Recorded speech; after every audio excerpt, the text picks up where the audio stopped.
Assalamualaikum warahmatullahi wabarakatuh. Alhamdulillahirrabbilalamin wa bihi nasta'in ala umurid dunia waddin.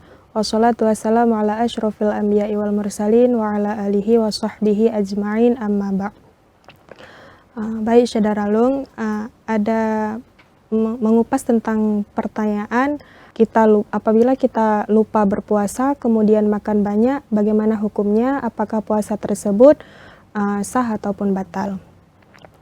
Baik, jadi saya akan mencoba membahasnya.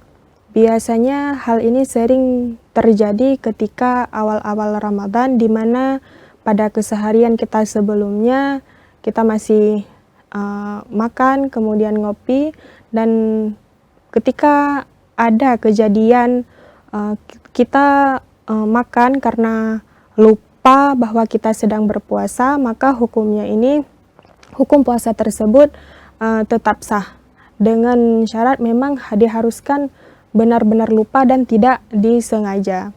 Jadi sebagaimana dalam sebuah hadis, ketika makan ketika berpuasa dalam keadaan lupa, maka lanjutkan dan sempurnakan puasa tersebut. Jadi berdasarkan hadis tersebut, hukum makan banyak ketika sedang berpuasa dalam keadaan lupa, maka puasa tersebut tetap sah dan sempurnakan puasa tersebut. Baik, terima kasih. Assalamualaikum warahmatullahi wabarakatuh. Tribun X sekarang menghadirkan lokal menjadi Indonesia.